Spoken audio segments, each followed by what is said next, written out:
কি শুরু করলো হুথি? আবারও তাদের হামলায় কেঁপে উঠল ইসরায়েল। বাজলো সাইরেন, শুরু হলো দৌড়াদৌড়ি। যেন এক মুহূর্ত স্বস্তি নেই ইসরায়েলবাসীর। ইসরায়েলকে শেষ না করে যেন থামবে না হুথি, এই করেছে পণ। টাইমস অফ ইসরায়েল বলছে, রবিবার সকালে হুথি ভয়াবহ ব্যালিস্টিক মিসাইল হামলা চালায়। এই হামলার ফলে বন্ধ করতে হয় ইসরায়েলের বেন গুরিয়ন আন্তর্জাতিক বিমানবন্দরের ফ্লাইট চলাচলও।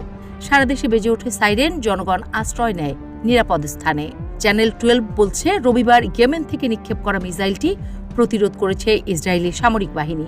এদিকে হামলার পর চুপচাপ আছে হুথি, যেন কিচ্ছুটি ঘটেনি কোথাও। গাজায় ইসরায়েলের হামলা শুরুর পর প্রতিশোধের কথা বলে পঞ্চমবারের মতো মিসাইল হামলা করল হুথি। একবার মিসাইল ছড়ে বন্ধ করে দিতে হয় ইসরায়েলের। সারা দেশ হাহাকার জাগা নিয়ে সাইরেনে কেঁদে ওঠে। হুথির ডেরায় হামলা করছে যুক্তরাষ্ট্র, তাল মিলিয়ে হামলা করছে ইসরায়েলও। তবুও পুচকে হুথিকে যেন থামানোই যাচ্ছে না। উল্টো হুথিকে মোকাবেলা করতে যান যায় ইসরায়েল গংদের। বন্ধ হয়ে যাচ্ছে মালবাহী জাহাজ, বন্ধ হচ্ছে বাণিজ্য, ক্ষতি হচ্ছে বিলিয়ন বিলিয়ন ডলার।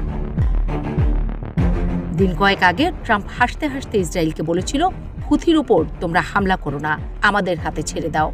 কিন্তু হুথি যেন ট্রাম্পের সেই হাসিকে শোকে পরিণত করতে মরিয়া। টানা হামলা করে বুঝিয়ে দিচ্ছে ইরানি অস্ত্রে বাহাদুরি। শুধু হুথি নয়, হামাস, হিজবুল্লাহর একের পর এক হামলায় ক্লান্ত পরিশ্রান্ত ইসরায়েল। চারিদিক থেকে হামলা হয়, সাইরেন বাজে।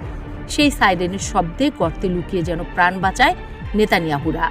তখন মনে হয় এ পৃথিবীতে তাদের মতো আর নিরীহটি আর কেউ নাই। তখন কারো কারো চোখে ভেসে আসে গাজার ছবি। যুদ্ধবিরতি চুক্তির পর আপাত দৃষ্টিতে যুদ্ধ বন্ধ হয়ে যাওয়ার উপক্রম হয়েছিল গাজা উপত্যকায়। কিন্তু ইসরায়েল শান্তি পছন্দ করল না, খেপিয়ে দিল ইরান পক্ষকে। এখন সব বাচ্চাদের ক্ষিপ্রতায় মুচকি হাসছে যেন খামেনি। এর আগে ইসরায়েলে হাইপারসনিক মিসাইল হামলা করে হুথি। হামাসের মিসাইল আয়রন ডোমকে ফাঁকি দিয়ে আছড়ে পড়ে মূল ভূখণ্ডে। এদিকে কিছুদিন চুপ থাকার পর লেবানন থেকে শুরু হয়েছে মিসাইল বৃষ্টি। যদিও হামলার দায় স্বীকার করতে চায়নি হিজবুল্লাহ, তা নিয়ে আরও চিন্তায় পড়েছে ইসরায়েল। দক্ষিণে হুথি, হামাস, পূবে ইরান আর উত্তরে হিজবুল্লাহ, পশ্চিমে তো শুধুই ভূমধ্যসাগর। কোন দিকে যাবে এবার ইসরায়েল?